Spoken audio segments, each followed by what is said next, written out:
Kisah Ibnu Taimiyah dilempari sandal.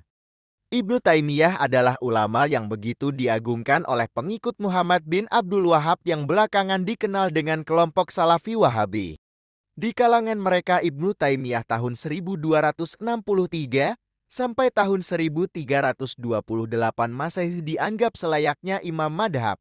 Selain itu, Ibnu Taimiyah juga diagung-agungkan di kalangan ormas-ormas Islam yang terpengaruh ajaran Muhammad Abduh tahun 1849 sampai tahun 1905 dan Muhammad Rashid Ridha tahun 1865 sampai tahun 1935. Di Indonesia ormas Islam yang terpengaruh oleh ajaran keduanya adalah Muhammadiyah.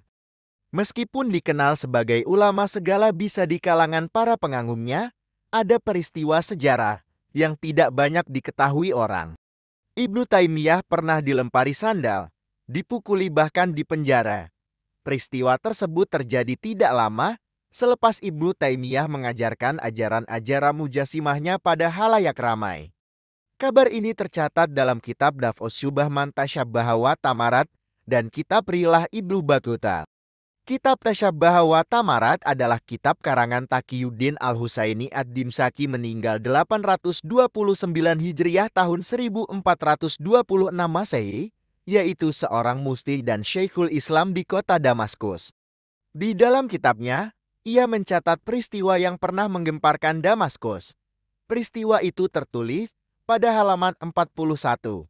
Demikian isinya. Dikabarkan dari Abu Hasan Ali Ad-Dimsyaqi yang ia terima dari ayahnya bahwa ayahnya menghadiri majelis Ibnu Taimiyah di Masjid Damaskus.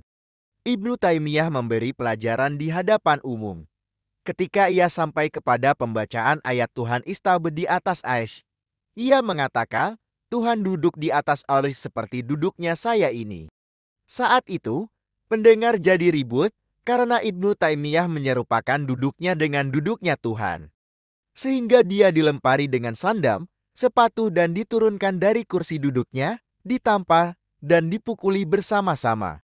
Selain tercatat di kalangan penduduk Damaskus, kabar mengenai ucapan-ucapan ngawur Ibnu Taimiyah mengenai ajaran Islam juga dicatat oleh orang asing yang kebetulan kala itu sedang mengunjungi Damaskus.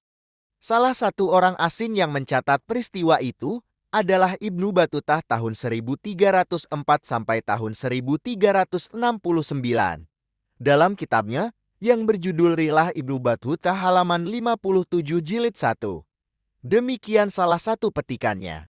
Saya saat itu sedang berada di Damsyik.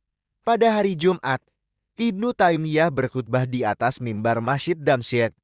Di antara khutbahnya dikatakan, Tuhan Allah turun ke langit dunia tiap-tiap malam, seperti turunnya saya ini. Lalu ia turun dari mimbar. Ketika itu, hadir seorang ulama mazhab lain, namanya Ibnu Zahra. Ahli fikih ini mendebat Ibnu Taimiyah, karena ia menyerupakan Tuhan dengan dirinya. Namun, beberapa orang murid Ibnu Taimiyah memukul Ibnu Zahra ini dan membawanya kepada Hakim Perkadi Izzuddin bin Muslim yang bermazhab Hanbali. Kadi Izzuddin menghukum Ibnu Zahra beberapa hari dalam penjara.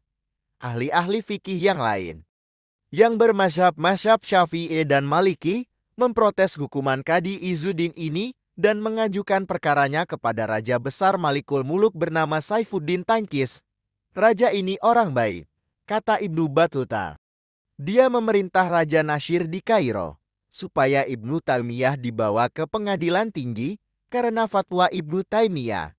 Dalam agama banyak yang salah baik dalam fikih maupun dalam usuluddin. Berdasarkan catatan peristiwa yang dikisahkan dalam kitab Daf'us Syubhah Man Tasyabbaha wa Tamarat dan kitab Rilah Ibnu Battuta di atas jelas mengabarkan dua peristiwa berbeda namun dengan keributan yang sama. Yaitu ribut dikarenakan Ibnu Taimiyah menyamakan sifat Allah dengan sifat makhluk mujasimah. Kitab Daf'us Syubhah Man Tasyabbaha wa Tamarat menjelaskan Ibnu Taimiyah dilempari sandal bahkan dipukuli ketika menyamakan duduknya Allah dengan duduknya dia. Hal ini terjadi saat Ibnu Taimiyah memberikan kuliah dan pengajian umum pada orang banyak. Sementara itu, dalam kitab Rilah Ibnu Battuta, Ibnu Taimiyah diprotes oleh ulama madhab lain di luar madhab Hambali karena menyatakan turunnya Allah sama seperti turunnya Ibnu Taimiyah dari mimbar Jumat.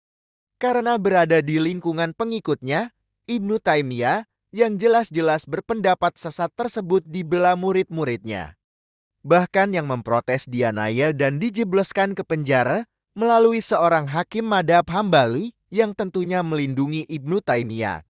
Hal ini yang menurut catatan Ibnu Battuta sebagai pemantik protes besar-besaran dari kalangan ulama Syafi'i dan Maliki hingga tembus ke pusat kerajaan.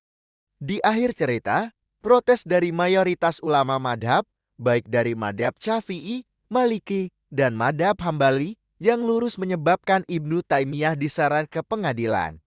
Ibnu Taimiyah dijatuhi hukuman penjara di benteng Damaskus karena ucapan-ucapannya yang dianggap menyesatkan. Ibnu Taimiyah dipenjara hingga wafat di sana pada tahun 1328 Masehi. Wallahu alam bishawab. Terima kasih.